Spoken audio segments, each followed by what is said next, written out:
विवाह बादो जे सम्बन्ध अर्थात विवाहोत्तर सम्बन्धक कारण मध्य प्रदेश में जटिल समस्या उत्पन्न भेल अछि। बीतल 4 वर्ष में मात्र 33 गोटे के हत्या भेल अछि। वा कही एहि अपराध से जोड़ कऽ 200-250 मुद्दा चलि रहल अछि। बहुत पकड़ायल अछि, बहुत भागल अछि। आखिर एना किया विवाहोत्तर सम्बन्ध एते असर किया पाबि रहल अछि, तकरा खोजी करब बहुत जरूरी अछि। समाज में ई कोन दिशा में हमसब जा रहल छी, एकर अध्ययन के जरूरी छै। हाँ, ई समस्या छै जे विवाह भेला के बादो बहुत आदमी विदेश चलि गेल छै। हुनकर घर परिवार एहिठाम रहल छै, ओ असुरक्षित जगह तऽ नहीं छै।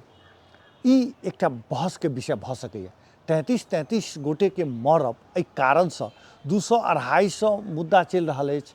एहिमे कतेक गोटे भागल अछि, कतेक गोटे घर में अछि, कतेक गोटे के परिवार में अशांति उत्पन्न भेल अछि। एकरा खोजी करब बहुत आवश्यक अछि। ई समाज के कोन दिशा में लऽ जा रहल अछि, सेहो एकटा संदेश या ई गलत संदेश जा रहल अछि।